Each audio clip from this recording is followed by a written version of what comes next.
Thank you, Ma'am Sel and Sir Mike, for that wonderful introduction. Thank you as well to the attendees of this webinar. Thank you po for tuning in. Again, I'm Jobet Martesio from UP NISMED, and today we will have a discussion on how to teach physics using toys. So as a former physics instructor, I don't have any experience in teaching physics concepts using toys, but there's one thing I learned from the years that I have taught physics. That is concepts taught with experiments and demonstrations have huge impact on student engagement and receptivity to the lesson. And teaching with toys is no different. So today, I hope I can discuss how is that similar to teaching with experiments and demonstration. So for a quick survey to begin with my presentation, let me just have a quick survey. Please type your answers in the comment box and answer this question. Have you ever used toys in teaching? And if yes, what toys and which topic? So just a quick survey on your teaching experience with toys. So I'll give you 1 minute or so to type your questions, and we will read that and react to that shortly. Ayan, ang dami na pong nagsagot. So, sabi po ni Sir Fluid Shaft, rolling car po yung ginamit niya. Yes, you can use that for motion. Kay Ma'am Angela, saan yun? Ayan, kay Ma'am Angela Pera de los Reyes, top or turumpo? Opo, isa po yung toy na yan, isa po yan sa mga featured toy dun po sa resource book natin for this webinar. And that is used for teaching momentum, angular momentum, or conservation of momentum. Toys car, ganun din po kay Ma'am Claudine Yen. Hazelyn Lopez, toys cars din. So you can use that for motion. Also, motion with friction. Yan, pwede pong gamitin ang mga toys cars. And actually, kasali po ata siya sa mga featured toys dun po sa resource book natin. Toys cars for acceleration, yes. Yan, so madami pong sumagot ng toys cars. And may sumagot din po ng marbles, pero di binanggit kung ano yung topic. Rounding airplane used in uniform circular motion, yes, pwede po yan. Hula hoop, so maybe circular motion din po or angular momentum, pwede. Toy car, slinky, yan. Slinky sabi ni Ma'am Dina Pakatang, so maybe ginamit to ni Ma'am Dina for discussing waves. Kasi yung slinky pwede po natin gamitin as demonstration for yung type ng waves, isang type ng waves. So, yan, may kay Ma'am Sir Dennis Roy Castor, Yo-Yo, Rotational Kinematics. So, yan, mukhang madami pong mga teachers na nandito ngayon ang may experience na sa pagtuturo ng physics. At mabuti po yun. At I hope that this webinar will enrich your lesson plan na yun po. So as I said, we have a resource book for this webinar. The title of the book is The Science and Mathematics of Toys. So if you want to have a copy of this, you can purchase it through the National Institute for Science and Mathematics Education Development or UP NISMED website. And if you want to get it free, then you have to participate dun po sa activity na nakapost po sa Kasama Teachers Community. So mamimigay po ng 6 na kopya ang KTC for that. So the source book consists of 16 toys, each of which has this following section. So meron po siyang brief introduction on the development, origin of the toys. Meron ding making the toy. So if the toy is simple enough to make, meron po siyang procedure on how to make the toy. And also, of course, playing with the toy, how to play with the toy, and then that is followed by the curriculum entry point. So this includes the topic, the grade level, the skills that you can develop with your students. However, for this webinar po, since we're using K to 12 or education system, uses the K to 12 curriculum, i-inject na rin po namin yung discussion dun sa mga learning competencies, performance standards, content standards, and so on and so forth.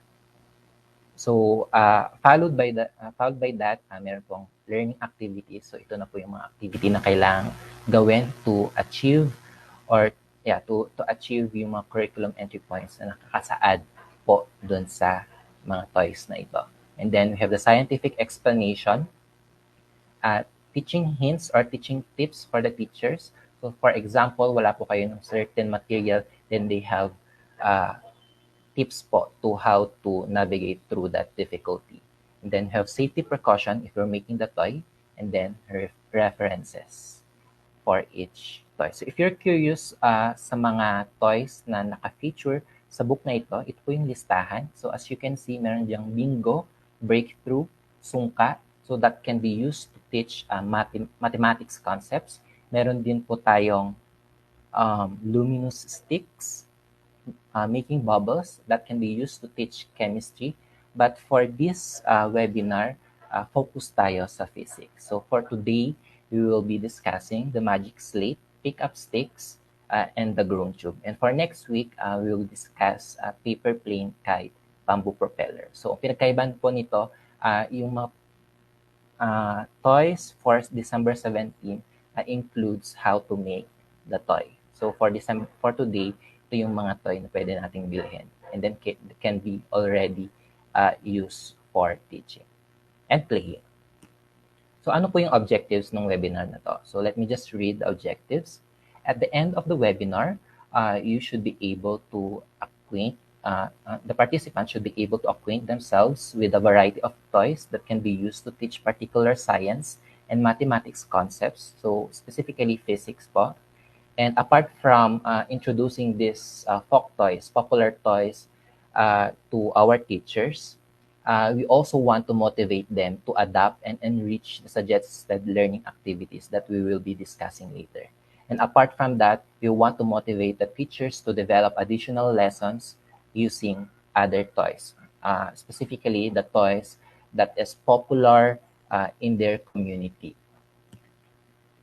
So before proceeding with my presentation, so before discussing what are the benefits of teaching with toys, let me just ask the participants first kung ano ba yung sa tingin nyo benefits ng pagtuturo gamit ang laruan. So please type your answers in the comment box. What do you think are the benefits of teaching with toys? So sa mga may experience na dyan, so you can answer in the comment box. Then we will read that. Sabi po ni Ma'am Maria Jocelyn, it is engaging. Yes, totoo po, it is engaging kasi toys are associated with fun and creativity. It catches attention, so the same po, it's engaging and catches attention of the students. Students will have fun while playing. Yes, that is true.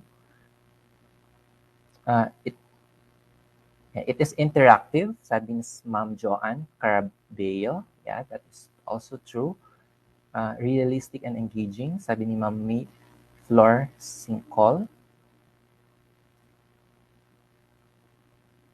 Yeah, and then there's an active involvement of the students. So, yeah, tama po yung mga sagot natin sa comments.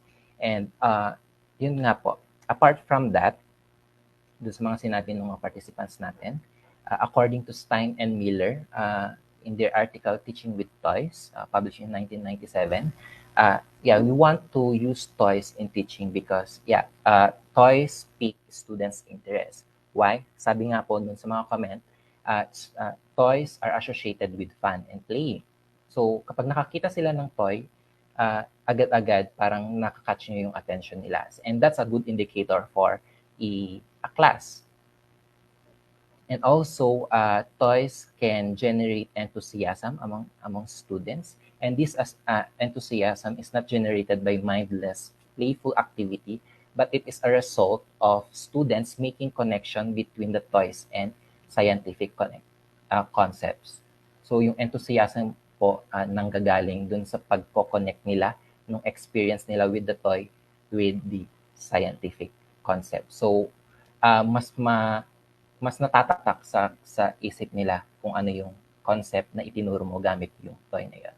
Apart from that, when it comes to toy making, so kung may mga lesson po kayo that involves toy making, the toy making process can develop students' creativity. So hindi naman porket science or mathematics yung tinuturo natin, hindi na pwedeng maging creative yung mga estudyante natin or mga pupil natin. And lastly, we increase in students' engagement and participation by letting them demonstrate or explain how the toy is played. So by this, in this sense, the students become the teacher because they are the one teaching their fellow students how to play or how to make the toy.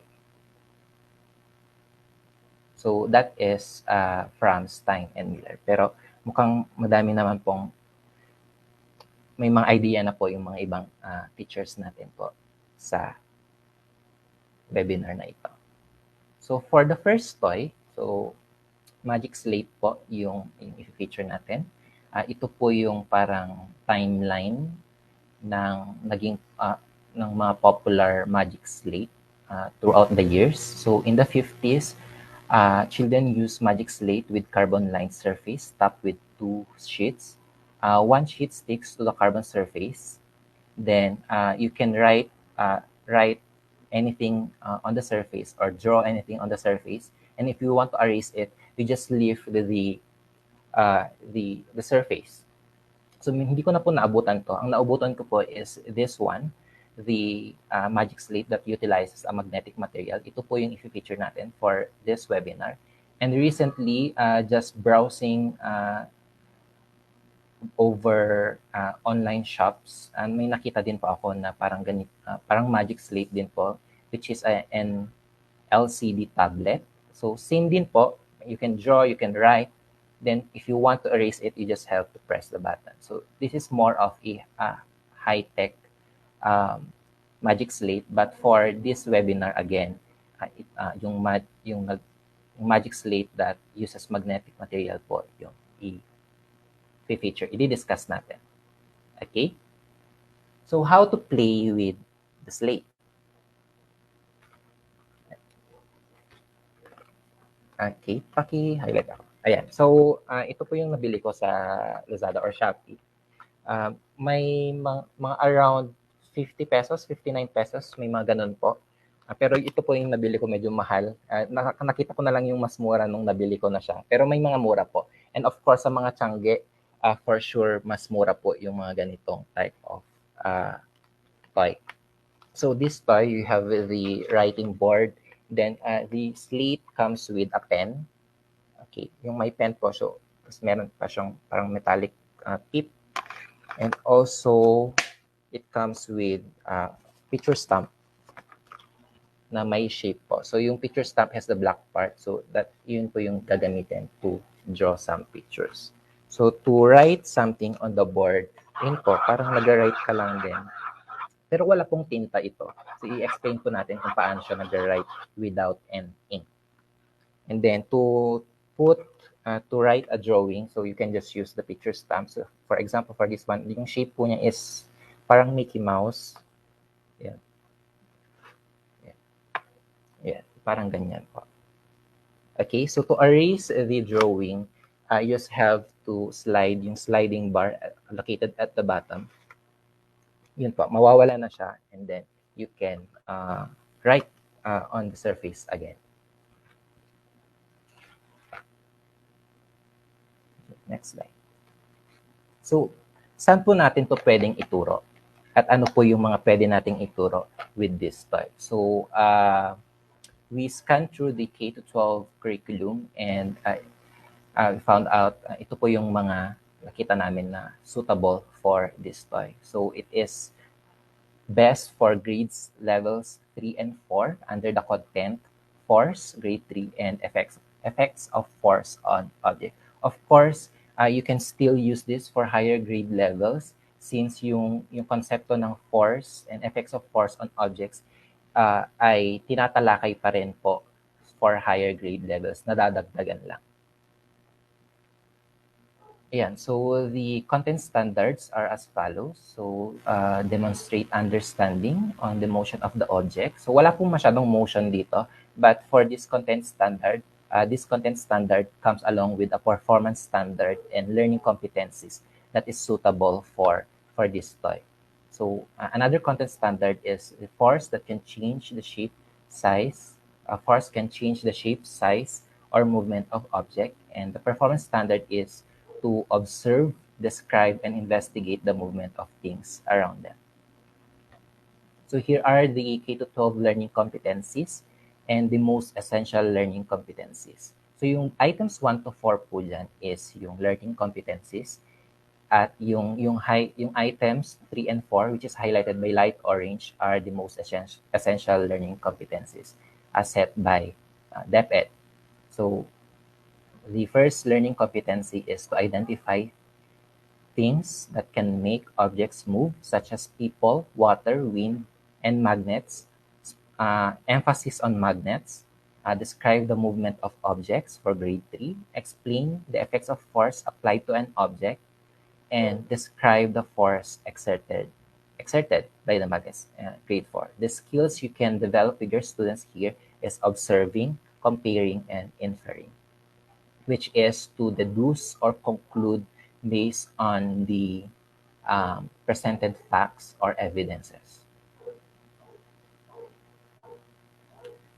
Okay. Ito po yung suggested teaching process for the Magic Slate and also for applicable na rin po to sa mga ibang toys. So this is only a suggestion. Of course, you can modify this based on what you think is best for your students. So iba-iba naman po tayo ng mga estudyante, so you can just modify this. But for us, it is important that you allot time for students to have fun or to play with the toy. So and explore the way it works. So you give them around 5 minutes, 10 minutes to play with the toy, have fun, and then you start with your lesson proper. So yung beginning po ng lesson proper natin can be a student explaining how to use or how to play with the toy. So again, ito yung sinasabi kong isang sa mga benefits of using toys, which is the students can become the teacher by explaining or demonstrating how to play with the toy. And then after that, you can do the class activity, which can be done by group, individual, or you can do the activity, you can facilitate a discussion while doing the activity. So, paano po yung activity? So, ito po yung materials na kakailanganin. Actually, ang kailangan nyo lang po is yung slate board na may slate pen. Kailangan din po yung stamps. Pero kung walang stamps, kasi may mga slate board that doesn't have stamps, but it's okay. You can still have the same output or the same discussion without the stamps. And then additional material is paper clips, which should be metallic. So if you don't have metallic paper clips, you can use staple wire, safety pin, push pin, mga tansan, mga ganun po, as long as it is metallic. So for the first activity, yun po, yung learning activity. So yun, for the first activity, yung kailangan lang is yung paper clip at saka yung pen. Okay, and then you can ask your students to let the paper clip touch the body, the end, and the tip of the pen. And then you ask them what they observe.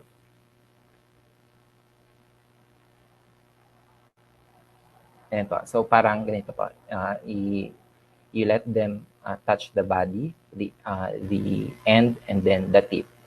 So let me ask you this. If you're the one who are performing this activity, conducting this activity, what would be your observation? And you can type your answers po sa comment section natin. So if you let the paper clip or anything metallic touch the end, the body, the end, and the tip of the pen, ano po yung magiging observation.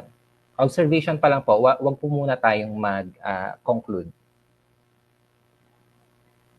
Kasi yung skills that needs to be developed in this activity is observing. So ano yung observation? Yes po, tama po yung sabi ni Ma'am Grace Branyanola. So the paper clip will stick to the tip of the pen. So yan, so dun sa body, the end, and the tip, dun sa tip siya nag-i-stick. So as you can see here. So nag-i-stick po siya. So you can do this as well kung walang paper clip. Staple wires, safety pins,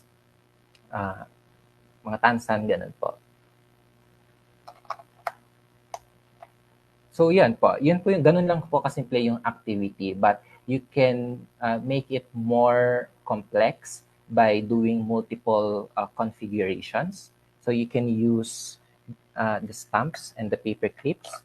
So the same din po yung observation. Dun sa black part nung stamp, if you let it touch the black part, the paper clip, touching the black part of the picture stamp, mag-i-stick din siya. Okay, so you can also investigate or examine kung mag-i-stick ba kapag yung dalawang stamps naman yung gagamitin. So ganun din po, na-attract, nag-i-stick together yung dalawang black part of the stamps. And you can use also yung tip of the pen for this one. So medyo, yan, nag-i-stick din siya, na-attract din siya.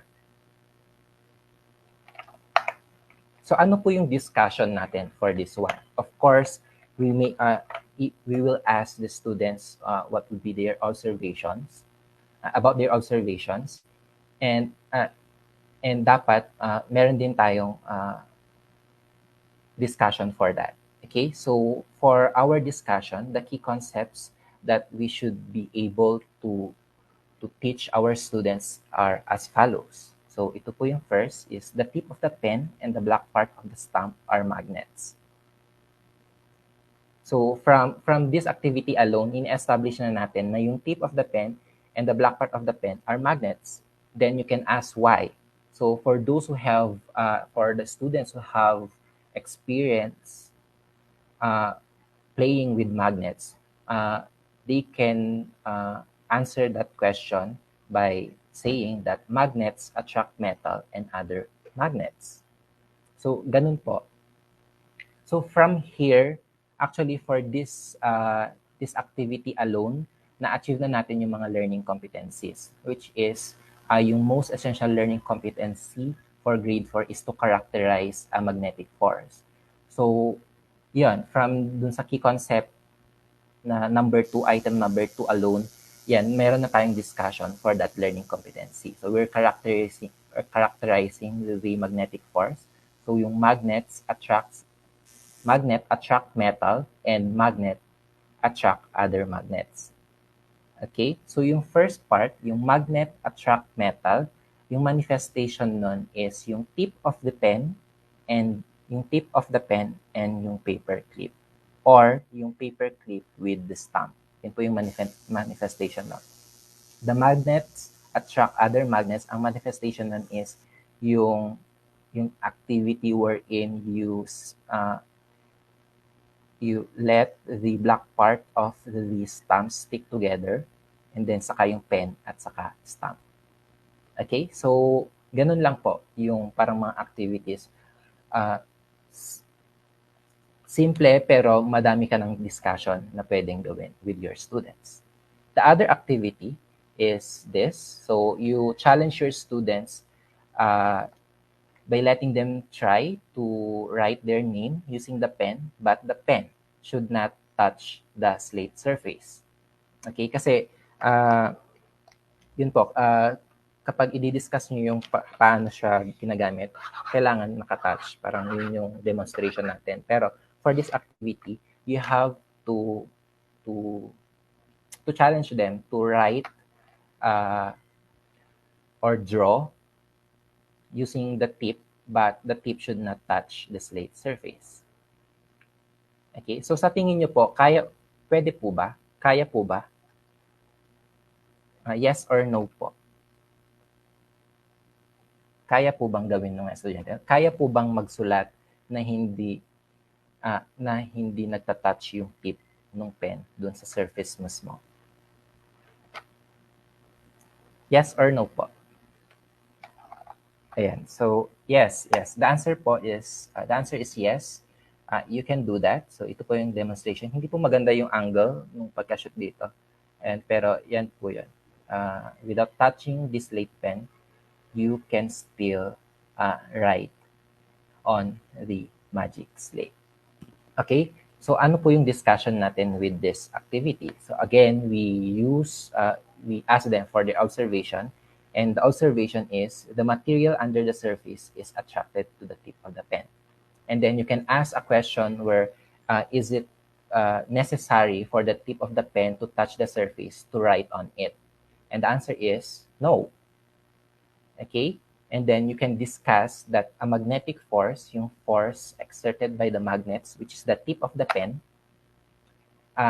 is a non-contact force. Okay? So anong ibig sabihin ng non-contact force? Yun nga po, ito yung mga force na hindi kailangan in contact with the object to exert force on that object. And that is manifested in this activity since na-attract po yung material under the surface without the tip of the pen touching that object. So again, yung magnetic force being a non-contact force is a characteristic of magnetic force. So again, we're addressing the learning competencies in grades 3 and 4. So apart from that, so ito na po yung part na parang magde-deduce sila based on dun sa mga natutunan nila. So the skill here is inferring. So you can ask these questions, guide questions, that requires their learnings from the previous activities. So the first one is, since the black part of the stumps and the tip of the pen are magnets, so na-establish na natin yun dun sa unang part ng activity, what kind of material are they attracting from under the surface of the slate? Pwede din pong magtanong tayo, how are the writings, drawings erased from the surface? Tama po yung sabi ni Sir Richard, yung non-contact force also is a field force. And po, so if you were to answer the first question, what kind of material are they attracting from the tip, from under the surface of the slate? Ano po yung sagot niyo dyan? So, yung natutunan po natin so far is that magnets attract metal and magnets also attract other magnets. So, based on that premise, what kind of material are they attracting from under the surface? Is it magnetic or metallic? Okay, so the answer po is metal. So, a material made of metal, maybe an iron filings, mga ganun po. So, it's a metal. How about for the second one po? How are writings or drawings erased from the surface? So, since we are na-establish natin na yung material under the surface is a metallic material, paano natin i-explain, paano na i-erase yung drawings or writings sa surface? Sa tingin niyo po, saan po gawa yung sliding bar natin? Diba? Kapag nagsusulat po tayo, ayan, so yun po yung mga materials made out of metal. And if we slide the sliding bar, nawawala po siya. So what do you think, saan po gawa yung sliding bar natin?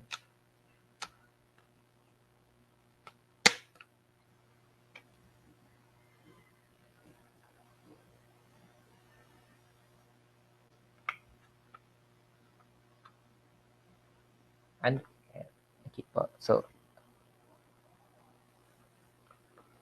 Oops.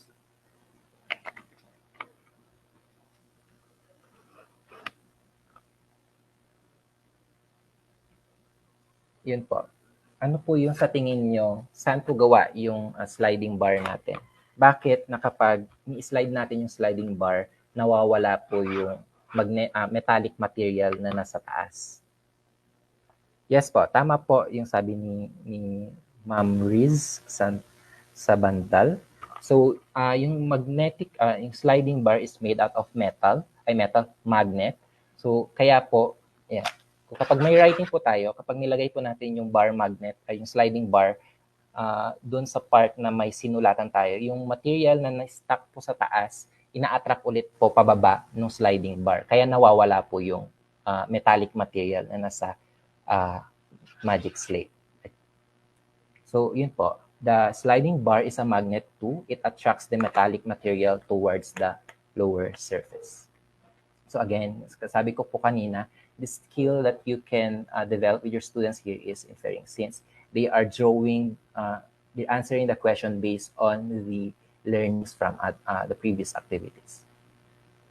So this is the explanation po. Let me just, scientific explanation. Let me just read what was in the book. The magnetic tip of the pen writes, and the magnetic black part of the stamps makes drawings on the magic slate by attracting the metallic fine material between two surfaces towards the upper surface. Yung magnetic sliding bar naman po is a magnetic sliding bar under the lower surface erases a drawing or writing by attracting the metallic material toward the lower surface and away from the upper surface. So kung nahihirapan po yung mga estudyante natin to grasp this idea, we can have an illustration. Of course, feel ko mas maganda naman po yung drawing niya kaysa sa akin.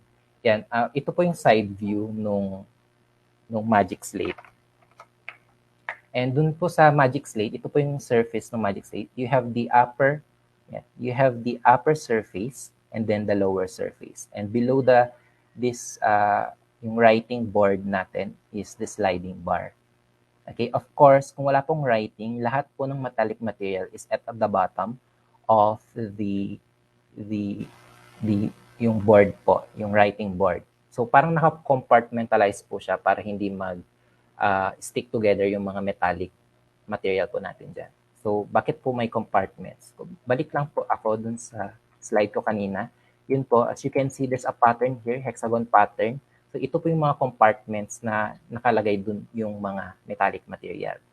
And then if the tip of the pen is near the surface, those metallic material is attracted to the magnetic tip. Hence, it sticks on the upper surface of the slate board.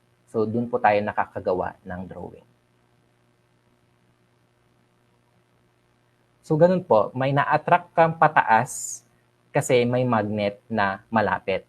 Tapos nawawala yung writing kasi yung magnet na yung sliding bar is a magnet too. So kapag may mga writing, kapag i-erase natin, actually in-attract na lang pababa para mawala yung mga magnetic material sa taas na nakikita natin. So that's it for magic slates. So here are some teaching tips. So if only one magic slate is available, you can demonstrate and perform this activity with the students. You can ask our selected students to do the steps in the activity. So participation pa rin po with your participation, student participation pa rin po. If the activity is done by group or by class, have a class discussion on answers to the questions. So that is a post-activity discussion. And also, lastly, before your students do this activity, check if the bar magnet is strong enough to erase the drawing or writing. So just to guarantee or make sure that the activity will go as planned. Yun po yung for the magic slate. Again, for this toy, you can discuss about force. Kasi yung force, yung may force of attraction, na-attract yung mga magnetic material, may effect of force on that object. So, ano yung effect nung magnetic force sa mga metallic material at other magnets. Mga ganun po. So if you have questions, you may ask them later on. Pero for now, let's just proceed for the second toy, which is yung pick-up sticks. Okay, so yung pick-up sticks was introduced in the 70s, and it is believed that the toy originated from China. So wala po kasing material or scholar material that proves this. So parang ano lang, yung origin niya. Consists of bundle of multicolored plastic sticks, and the main objective of this game, yung game playing with sticks, the pickup sticks, is to collect as many sticks as possible without moving the rest of the sticks. And this game requires concentration and a good motor coordination. So how do we play with the toy? So basically, yung toy lang naman po is mga sticks lang po na may kulay. So how do we play with the... Yeah. So sa pag-play po ng toy, you start with, by the way, yung game po na ito is a multiplayer game. So kailangan at least two to three yung mga players. Since this, ang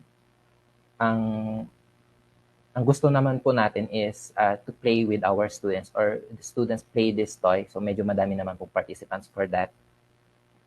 And multiplayer game po siya.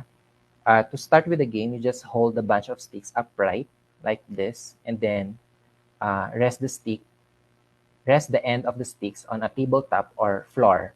So kung walang tabletop, sa floor po tayo maglalaro. Then release the stick at the same time, letting them fall.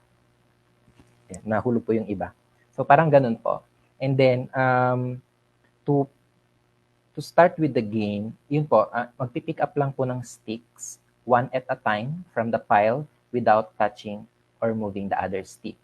A player loses a turn if they disturb the pile of the stick while picking up one stick.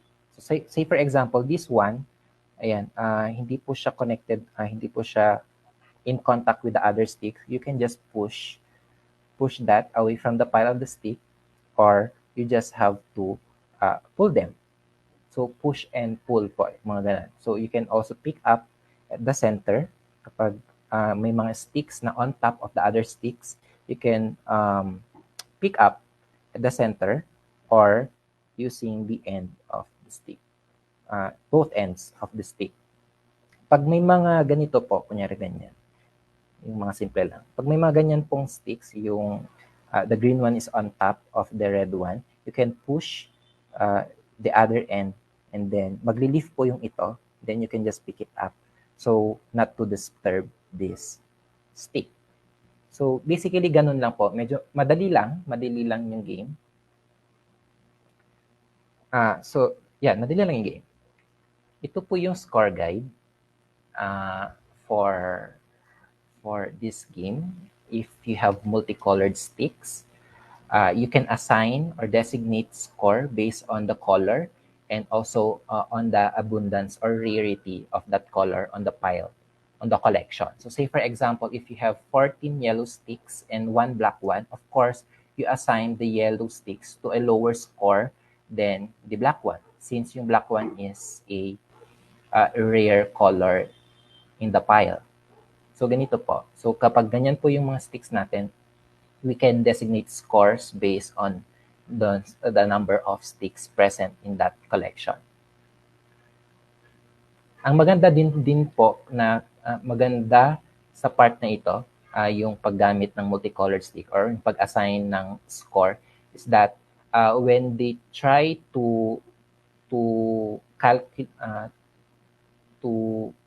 parang calculate yung total scores nila, na-reinforce po yung skill nila with addition, since nag-a-add po sila ng mga scores nila by the end of the game. So saan po ito pwedeng ituro? So we, according to the K-12 curriculum, pwede siya for grades 3 and 4. But then again, pwede nyo siyang gamitin sa higher grade level, since yung force and motion is also present in the higher grade levels. Okay, the contents are force for grade 3 and effects of force on the object. The condensed standard po ay ito. Force can change the shape, size, or movement of object. And the performance standard for this is to observe, describe, and investigate the movements of things around them. Yung learning competencies and the most essential learning competencies for this toy is to describe the movement of objects such as fast, slow, forward, backward, stretching, or compressing, and then explain the effects of force applied to an object. So yan po yung most essential learning competency for this toy. And the skills that you can develop with this, with your students with this toy is observing, comparing, and inferring, which is similar to the Magic Slate. So yung learning activity, yun lang po, yung the materials needed for the activity is basically the sticks themselves. Kailangan lang ng pencil and paper to take note of the scores of each player. And then for that, pwede silang mag-addition to calculate their final score, their total score. Yun po, after playing the game, you can initiate a class discussion by asking the guide question. So of course, maglalaro muna po sila, no? So after nung paglalaro, post-activity, you can ask this guide question. And this guide question actually addresses yung mga performance standards, learning competencies, and content standards that I just mentioned. So the question are as follows. Describe the motion of the stick as they fell on the table or on the floor. So this addresses the part wherein yung content standard or performance standard ata yan, that to describe the movement of objects. Yeah, yun po. Yung learning competency pala, to describe the movement of objects. So the answer may vary, and the answer depends on how the player releases the sticks. So for example, if the sticks fell in different direction, ayan, then that means yung pag-release is quick. But if the sticks fell towards a certain direction, then that means it is released towards a certain, the sticks are leaning towards the direction before it was released. So mga ganun po. And how do you explain the motion of the sticks as they fell? So this addresses the other learning competency, which is to explain the effects of force applied to an object. And for those who are teaching physics, kapag natuturo kayo ng konsepto ng net force, pwede nyo din pong gamitin yan. Okay? So if they fell towards a certain direction, halos lahat po to the right, kumbaga, kunwari, or to the left, then pwede nating sabihin that the net force is towards that direction. Pero kapag yung stick naman po they fell in different direction, then we can say that the force acting on the different sticks are either directed in different direction. Mga ganun po. So for the third one, describe the methods you applied to remove the sticks that are not in contact with others. And for the last one, describe the methods you applied to remove the sticks that are on top of the sticks. So for each method, draw and show the forces acting on the stick as you remove it. So itong activity na to would also tackle free body diagram if you're teaching higher physics, higher grade level. Pero kung low elementary physics, you can just have direction lang po, pag-push lang, pang-pull, and so on and so forth. Okay, so to answer questions 2, 3, and 4, describe the methods you applied to remove the sticks that are not in contact, at saka describe the methods you applied to remove the sticks that are on top of the other sticks. Ayan, so ito po yung answer to that. there are several techniques or methods that you can utilize to remove the sticks from the pile without disturbing the other sticks. And it depends on the scenario. Of course, if the sticks are not in contact with the other sticks, we can use pulling or pushing. Then, pwede ding pushing on one end of the stick. Kapag medyo simple lang, the stick is on top of the other stick. Pwede ding picking up the stick at its center or lifting the sticks on both ends. So, i-discuss natin yan one by one. And kung saan scenario po siya makikita. Kate, pa-highlight ako dito. Okay. So, say for example, kunwari lang po, no? Yeah. Say for example, there's a one stick that is not in contact with the other sticks.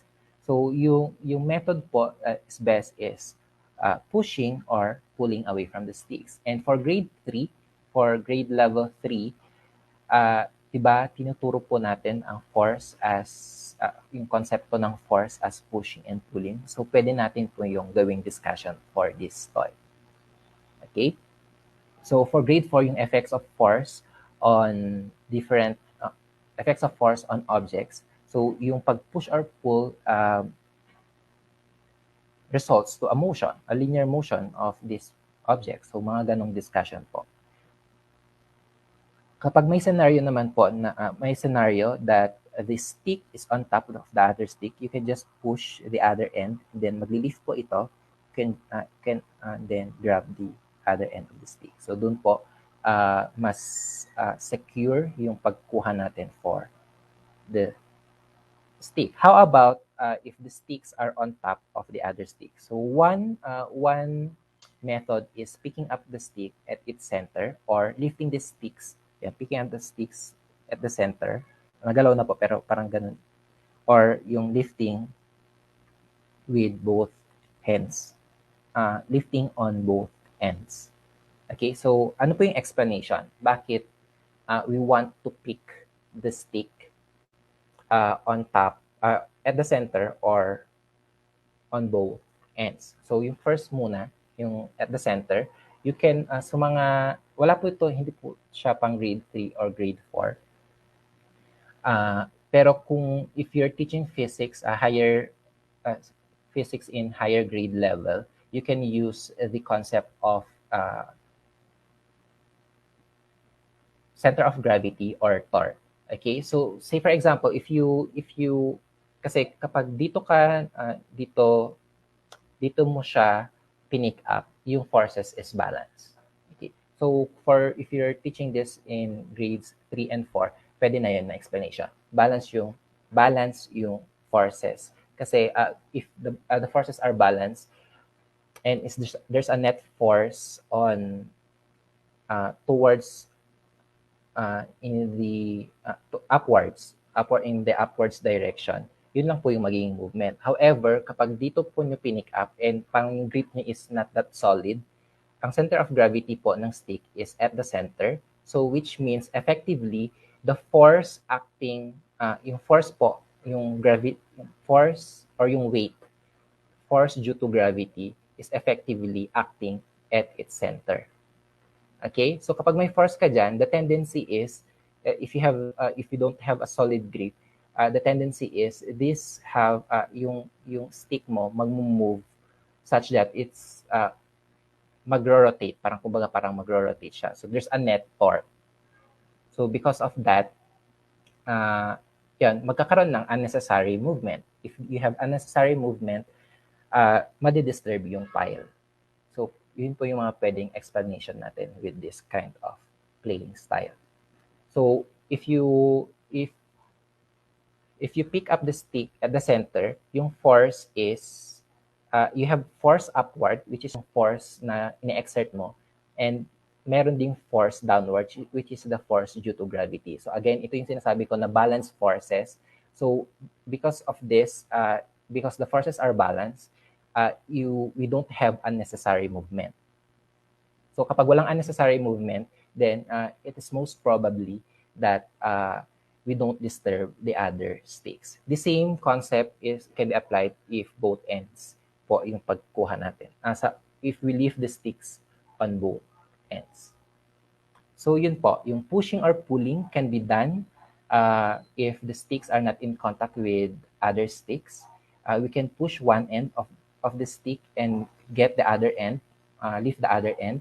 If there is a simple, if the stick is, if one stick is on top of the other stick, we can pick up the stick at its center and lift the stick on both ends, or lift the stick on both ends if the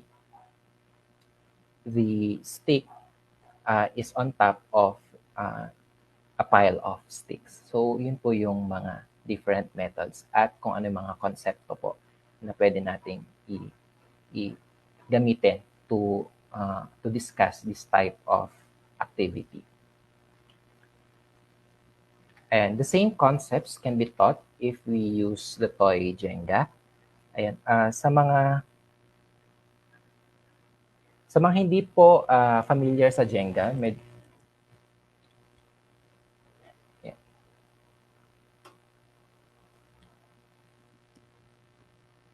Ayan, ito po yung Jenga.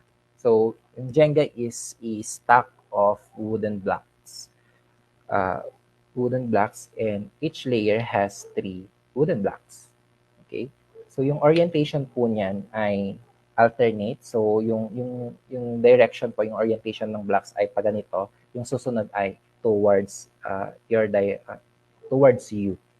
So, alternate po yan. And to play this game, basically parang pick up sticks din po siya, but for this one yung mga players ay magtatanggal ng isang block one at a time. So yan, parang ganyan. So yan, the players will take turns on collecting one wooden block one at a time. And then whoever causes the tower to collapse, yun po yung magiging loser. And then the one who has more wooden blocks, yun po yung winner. So ano po yung konsepto? With this one, force, equilibrium, net force, pwede din natin gamitin. Again, as you can see, Kate, pabalik sa... Ayan. As you can see here, yung ito po. As you can see here, medyo madami na yung nawala. It seems unstable, but still, the tower is not collapsing, and that is because the forces are balanced. So there is a no net force towards a certain direction, which makes this the tower, the stack of the pile of wooden blocks to collapse.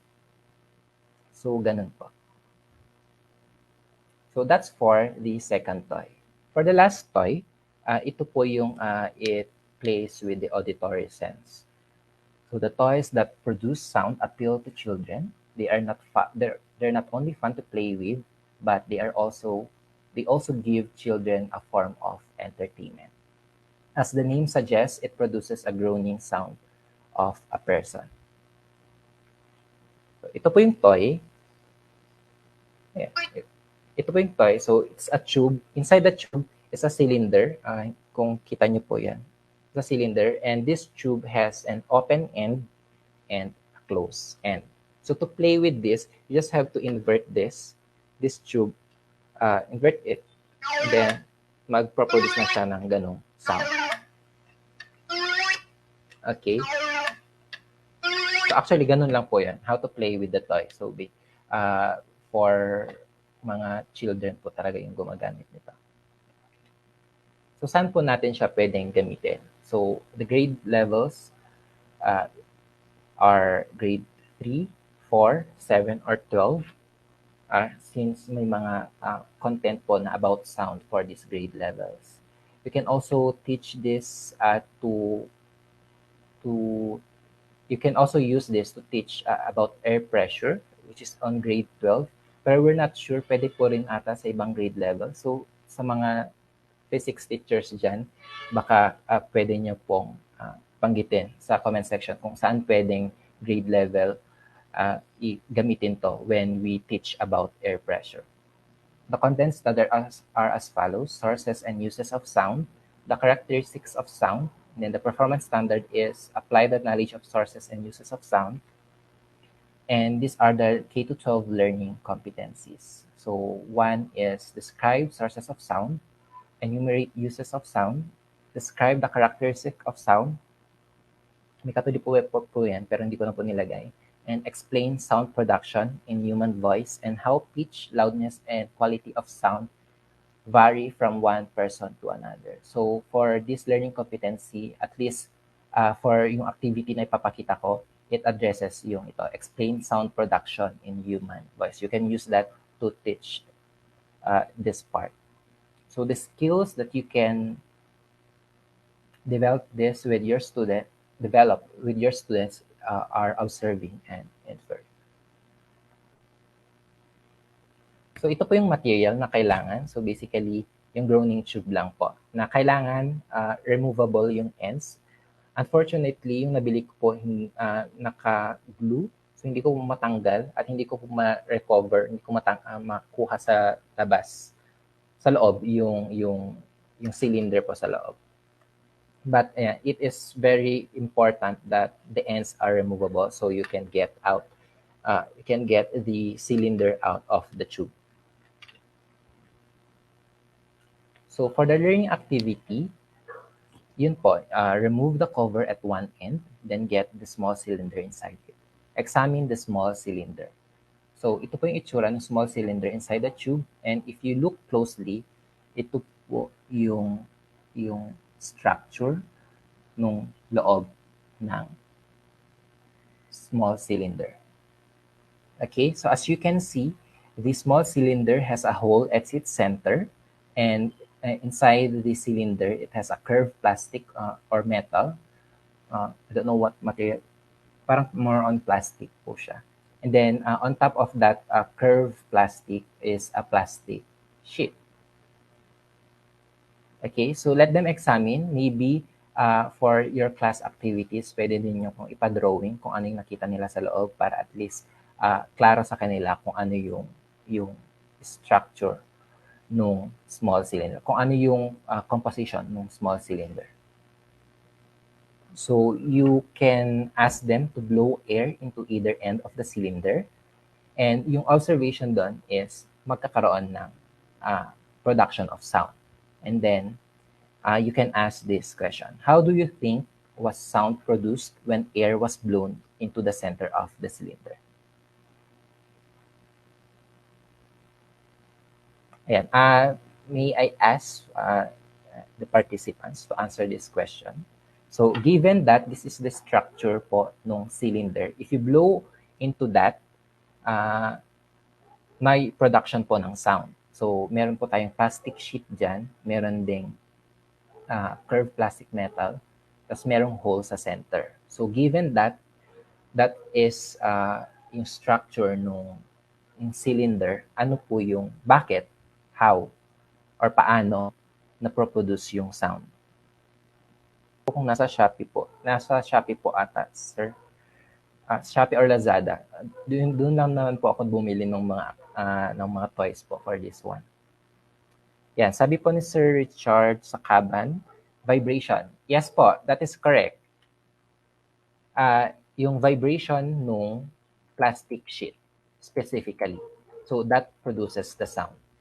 Okay? As air passed through the center of the cylinder, the plastic sheet in it vibrated, and that vibration produces the sound. Okay, so yung key concept po for that is, a vibrating object produces sound. So you can use this as an initial activity for grade 7.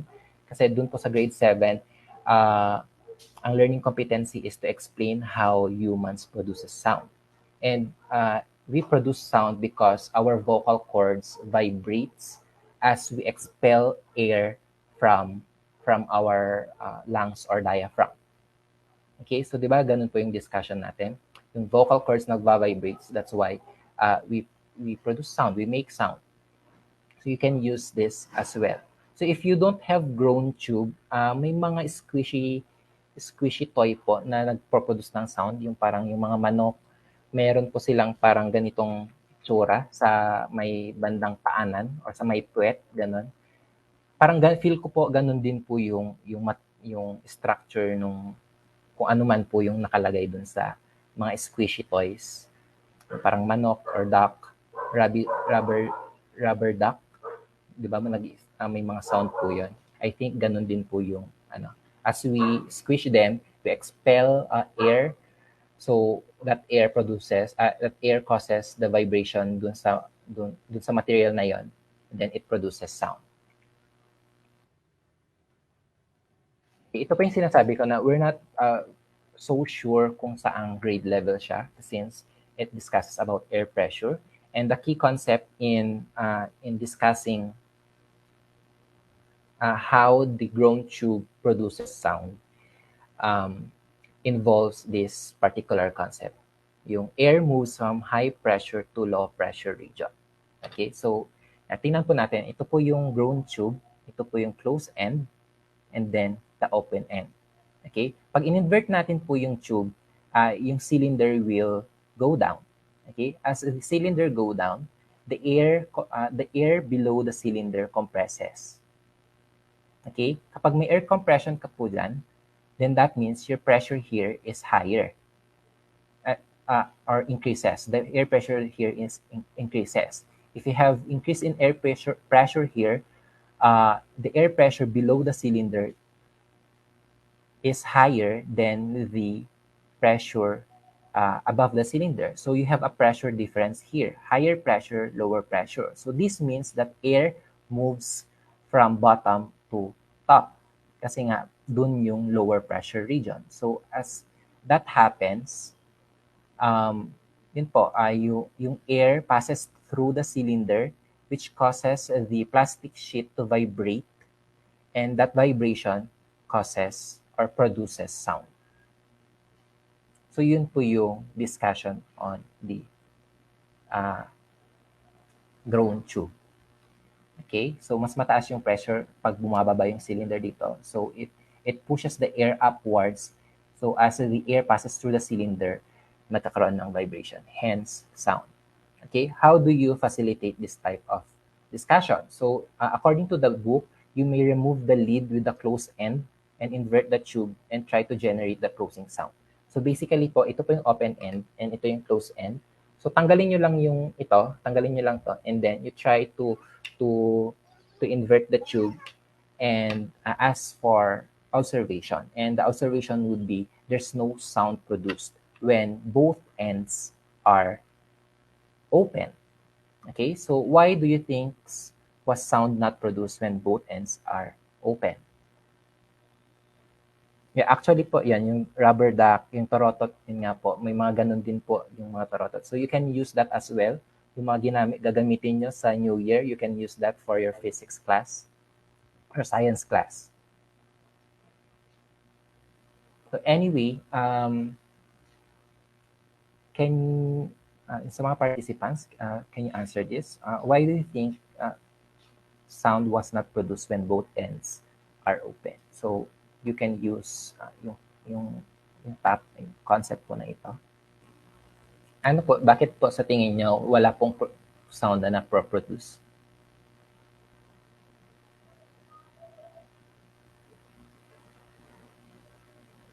Yes, sabi ni Sir Robert Dave, walang pumapasok or nagpa-pass through na air dun sa cylinder. And that is because the air pressure on above the cylinder and the air pressure below the cylinder is the same. So kapag wala kang pressure difference, then wala kang movement of air. So ganun po yung mga type of. So you can teach this in higher grade levels. So we're not very sure po kung saan. So mga physics teachers dyan, you may comment down in the comment section kung saan po pwede. Yes, tama po, Ma'am Arlene. The air pressure is the same. Okay, so this is the scientific explanation for the elementary level. The groaning sound is produced when plastic sheet at the center of the cylinder vibrates. It vibrates when air passes through it. This happens when the cylinder moves downward inside the tube, thus forcing the air to enter the cylinder and causing the plastic sheet to vibrate. And of course, you can add discussion about air pressure if you're teaching higher grade levels. So here are some teaching tips. This activity may be done as demonstration or in small groups. If the students are unable to deduce that a vibrating object inside the tube produces sound, you can have a demonstration using other objects such as yung ruler or metal strip that vibrate and produces sound. Actually, you can use yung rubber band. You can also use rubber band to demonstrate it as well. So you just stretch the rubber band and flick it. Ayan. Medyo may konting sound po siyang na-produce. So basically the same concept but different material.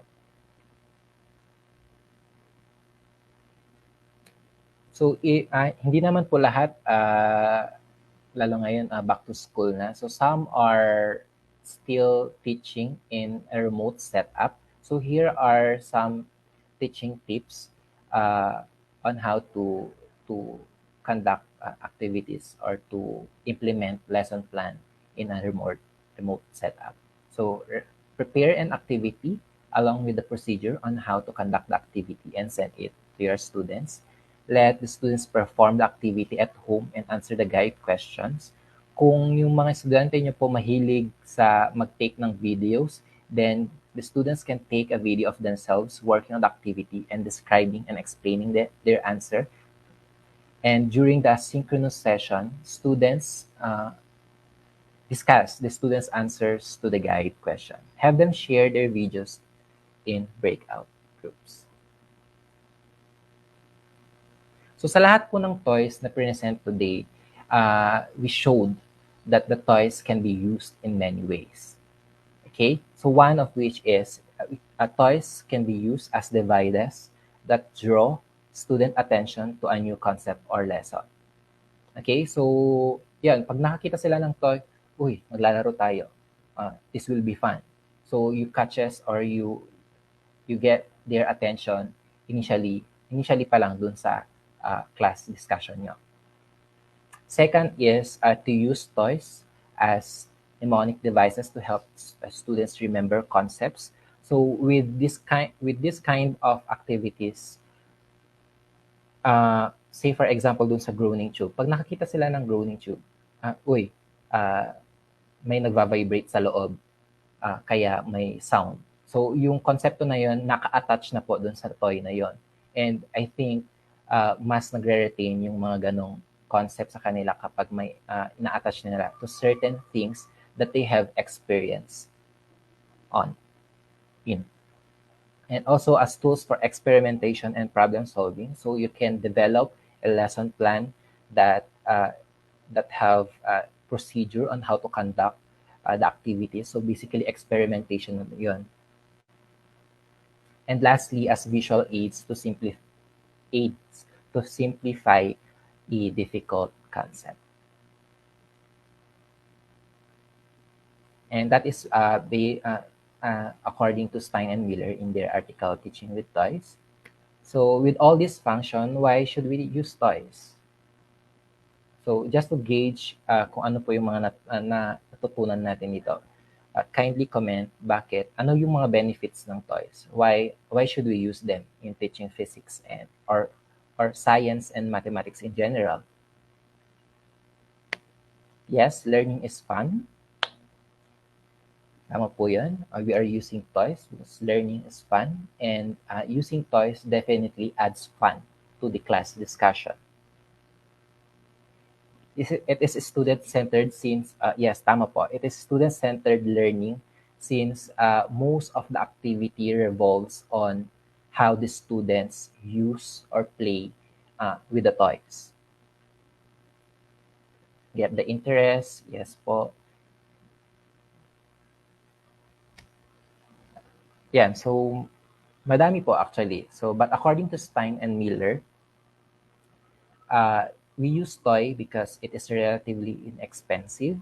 So if you want to use it as demonstration or use as experimentation, yung mga toys naman po na ano dito ay mga inexpensive. So it's not hard to purchase it, and also it is accessible kasi yung mga toys po na ito ay available sa mga tiangge or sa mga palengke, and also sa mga online shops.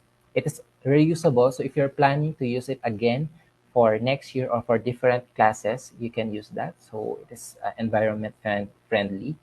It's also easy to use and require little setup. So it is easy to use since it's a children's toy. It is intuitively easier to use, and it requires little setup time. So kapag mas maliit yung pag-setup natin dun sa experiment, mas mahaba yung time nila to do the experiment and to have a discussion. And lastly, it piques student interest. Okay, so that is all. These are my references, and thank you po for listening. I hope may mga napulot po kayong aral sa first episode po ng webinar na ito.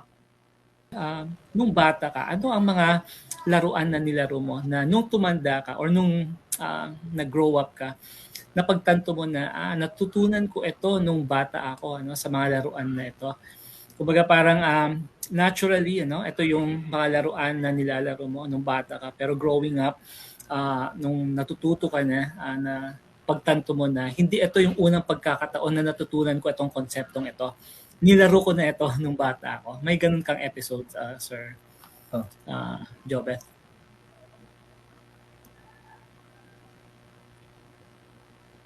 Sir Mike, mukhang wala. Sorry po, Sir Mike, kasi hindi ko po naging ang pagkahumaling ko po sa pisika or liknayan ay na-develop lang nung college na po ako. So hindi po ako masyado sa science. So when it comes to that, ay hindi po masyadong masagot. Pero yun po, may mga pagkakataong yung mga nilaro ko nung bata, mas na-appreciate ko dahil natutunan ko po yung science, yung siyensya or yung pisika na behind dun sa mga toys. So kasi po iba po yung naintindihan mo kung bakit ganito eh. For example, yung magic slate, bakit kahit walang tinta yung pen, bakit nagkakaroon ng pagsulat? So kapag alam mo yung siyensya sa likod ng mga laruang ito, mas na-appreciate natin kung yung mga laruan na nilaro natin nung mga bata tayo. Right. Tama, Sir Jobeth. Kumbaga parang isa sa mga bentahe ng pagtuturo sa pamagitan ng mga laro ay pinapasok natin mismo yung mundo ng mga bata. Sabi nga dito sa chat, Sir Jobeth, naturally ang mga bata ay talagang gamay na, familiar na sa mga laruan na ito. Kasi ito yung mundo nila. Kumbaga parang ito yung mundong ginagalawan nila, laro at paglalaro. At kung tayo ay nagtuturo, nagagamit ng matematika gamit ang mga laruan nito, tiyak na napakadali na nating mapasok ang mundo nila. At kapag napasok na natin ang mundo nila, hindi na alienated or alienating yung discussion natin with them. Sir Jobeth, kasama nga pala natin ngayong hapon na ito ang mga yung mga nagbahagi rin dito sa kasama teachers ng unang webinar sessions natin on physics, sina Sir Gerald, sina Sir Justin at saka si Ma'am Basil. Magandang hapon po sa inyong lahat diyan at saka sa mga kapwa guro po natin diyan sa Pisay main campus. Maraming salamat po sa inyong pagdalo. Okay, may tanong na po tayong mga pumapasok, Sir Jobeth. Itong tanong na ito. Sige, Sir Jobeth. Ayun po, mayroon pong nagsabi na higher grades po sana next time. Yes po, for next week po, we will have uh, toys that focuses more on concepts that is taught, being taught in higher grade levels. Right, right. Oo. Antabayanan po nila yan. Ano? So marami pa po tayong mga laruan at laro na pag-uusapan at tatalakayin at i-enjoy ano, sa susunod na bahagi ng ating serye. Ang tanong na ito, Sir Jobet, ay mula kay Sir Gerald Pedemonte. Sabi niya, ang tanong niya ay about sa magnetic slate po, how does the magnetic material stick and stay on the upper surface after being pulled by the magnetic tip of the pen? May concept po ba ng adhesion na involved? Ayan, Sir Jobet, your thoughts? I'm not very sure, Sir Gerald, with my answer. Pero I think, yes, there's a concept with adhesion. Pwede din pong static electricity. So the way, say for example, when yung mga small bits of paper stick to the surface of the balloon, can stick to that surface, pwede din po. Yan, konsepto din ng adhesion, pwede din po. Pero I'm not very sure with how, ano po kasi, di ko po kasi alam yung material nung surface, so how it interacts with metallic material. But I think pwede na din pong gamitin yung adhesion sa static electricity. Ayan, we can do a tear down. Are you also doing tear downs, Sir Jobeth? Hindi na po. Sayang po yung ano. Growing up ako, isa sa mga na-enjoy ko sa mga laruan, yung pagte-tear down ko. Ngayon, ang dami ng mga YouTube sharings ano, patungkol dyan. Mga YouTube videos ano, na nagpapakita kung paano dinidistrungkar ano, yung mga bagay-bagay. So yun, we can do a tear down siguro, Sir Gerald. Ano? Magandang gawin din natin yan sa mga laruan natin nang masilip natin ano yung mekanismo niya. Actually, bahagi yan ng pagkatuto, Sir Jobert, ano? Yung alamin natin yung mekanismo kung paano gumagana ang mga laruan na ito. Ano? Anong PC ka doon? Halimbawa, mga toy cars. Marami kanina sa comments, Sir Jobert, ano, na ang laruan ano at saka ang laruan na ginagamit nila sa pagtuturo madalas ay mga toy cars. Kapag halimbawa at ginawan natin ng tear down ano itong toy cars na ito. Ano ang makikita natin sa loob nito, Sir Jobel?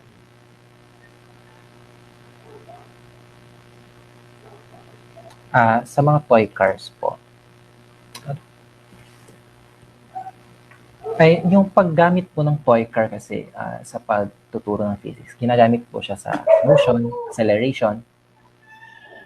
I think hindi na po kailangan i-tear down yung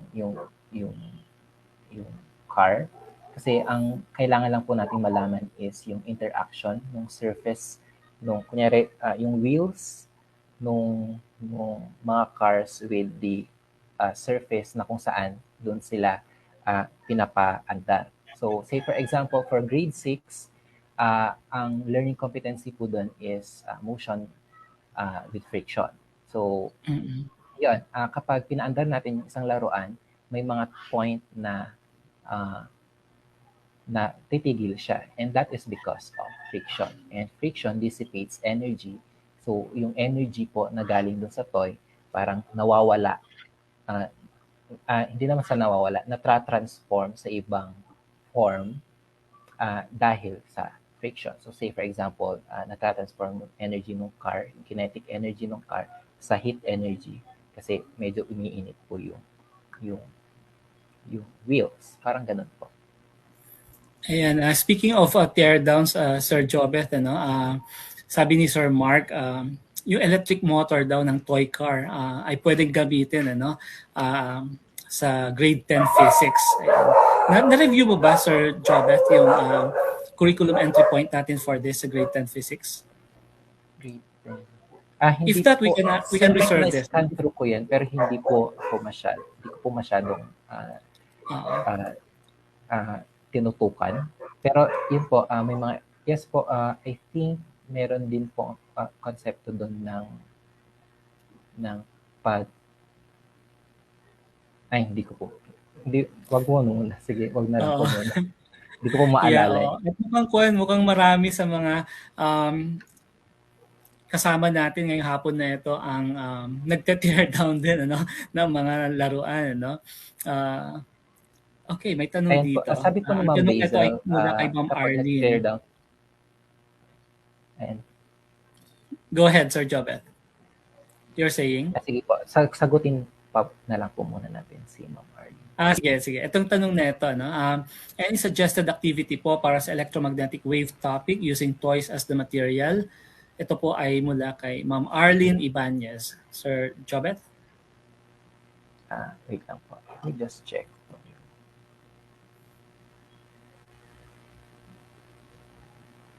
Siguro po, gamit po tayo ng mga toys na may mga ilaw. So, say for example, if you want to... Wala po akong idea in mind right now, pero siguro mas nakakatulong po kung mga toys na may ilaw. So, may mga light sticks na ginagamit for concert, mga ganun po, or light sticks that ginagamit tuwing Christmas or New Year, mga ganun po, pwedeng gamitin po yan for an experiment. Hindi po kasi ako masyadong, bago pa lang po kasi ako sa NISMED at hindi ko pa po masyadong naaaral yung mga ibang learning competencies sa ibang grade level. Pero yun po, kasi kapag gumamit tayo ng light, electromagnetic, ano po yung electromagnetic, ang light po kasi is an electromagnetic wave. So you can use yung light as yung toy as a source of light to make to develop a lesson plan for this kind of topic po.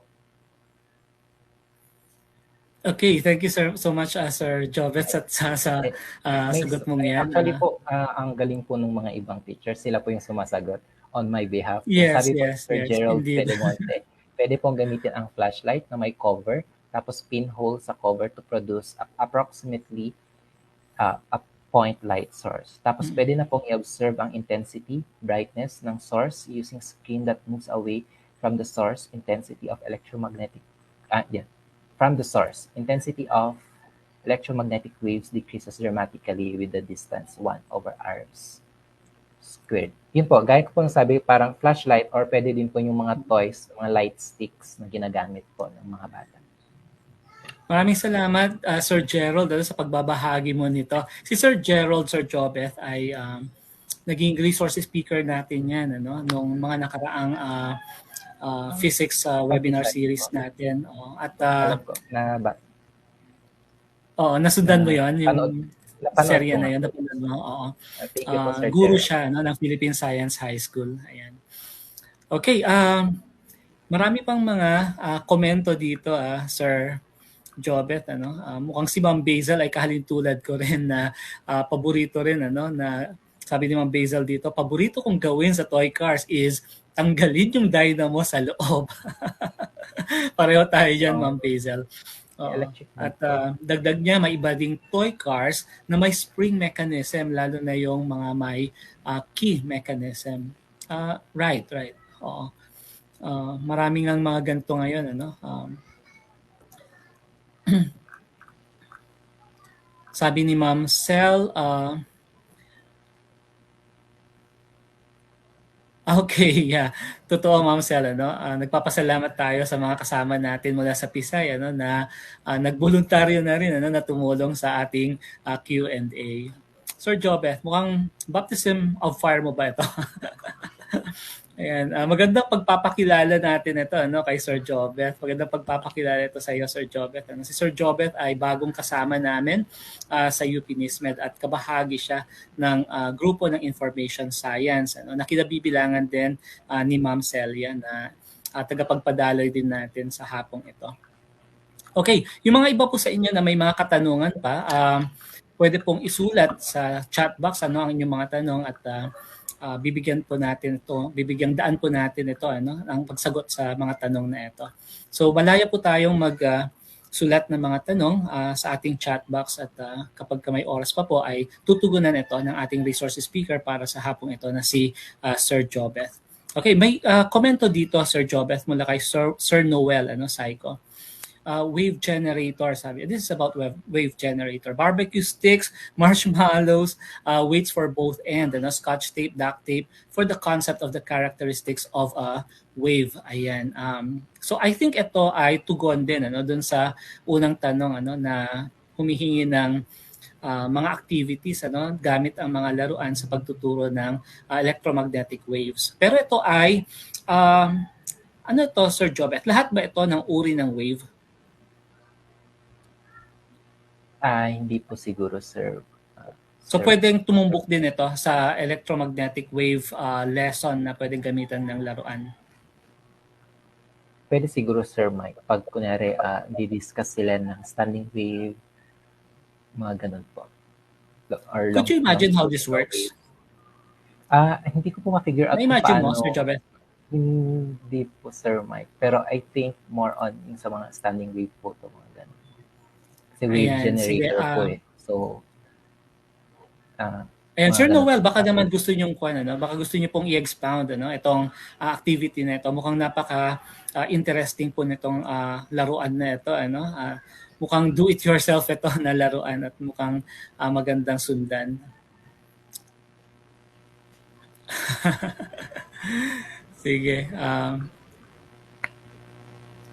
Okay. Yeah, sabi din po ni Ma'am Basil, jump rope or jumping rope for waves and standing waves. Right, so right, you can also use slinky for electromagnetic waves, properties of waves. Oo. Binanggit din yan ni Ma'am Manolita. Oo. Sabi ni Ma'am Manolita, slinky raw, a flexible spring which can go down a flight of stairs or appear to levitate. So ang concept na tinatalakay dito ay waves. Ayan.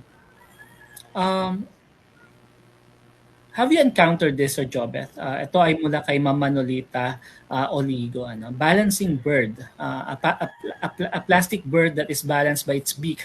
Nakakita na ako. Actually, isang kasama namin dun sa NISMED, sa biology group. May ganito siya na nasa taas ng kanyang drawer. Na-encounter mo na ito, Sir Jobeth? Ano po yun ulit, Sir Mike? Sorry, hindi ko po na... balancing bird daw. Ibon na to okay, na meron siyang may stand tapos nagbabalanse lang siya gamit yung kanyang beak. Ayan. Yes, ang po, concept yes, dito ay center of gravity, sabi ni Ma'am Manolita. Yes, Sir Mike. Meron pong ganun po. Nagtuturo pa po ako sa UP Baguio. Kapag nagdi-discuss po ako ng center of gravity, yun po yung hinihiram ko from my co-teacher to use as demonstration kung paano nag-work yung center of gravity. Kasi for that one, for yung balancing bird, yung center of gravity po, ang center of mass po nun, or center of gravity is on its beak. So, kapag nandun po yung center of gravity, which means dun po effectively nag-a-act yung force. So, parang balance po pa rin. Okay. Dagdag ni Sir Alfred sa pinag-uusapan natin, tingting daw at 25 cents na coins, 25 cent coins. Okay. Paano mo na-imagine na mangyayari ito, Sir Jobeth? Siguro po, Sir Mike, ito po yung mga parang sa mga video challenges sa internet na kung saan gagamit sila ng mga sticks, coins.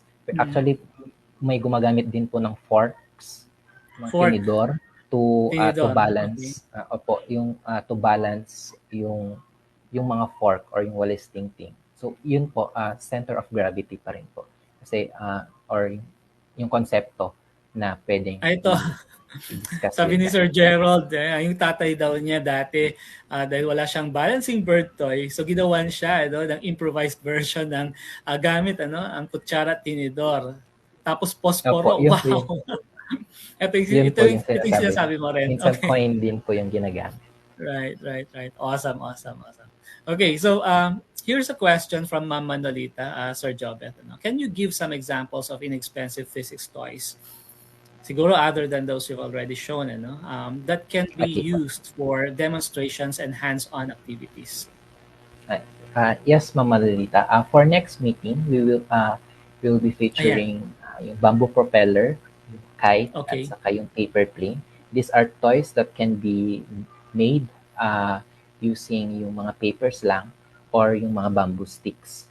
So, yun po, inexpensive. Actually, it's basically free as long as you know how to create or make the toy. So, for next week po, uh, we will have a discussion on that, on how to make this kind of toys po, how to make and play with the toy. Ayan. Okay, so ang tabayanan nila yan, Sir Jobet, ano, yan yung part 2 ng ating Teaching with Toys ano, na serye. Ayan, so marami-rami pa po tayong i-cover ano, na mga laruan at ito ipapakita ano kung paano po ito ginagamit sa pagtuturo. Sabi ni Ma'am Jan Ivy, we can use 2 pieces of dining fork and perch these two sa edge ng glass. Kunwari magic pero physics lang pala. Ayan, magandang hapon po sa or hapon pa rin ba or umaga tanghali. Sige, hapon na siguro. Ano? Magandang hapon sa inyo dyan sa Philippine School Bahrain, Ma'am Jan Ivy, Ma'am Ivy.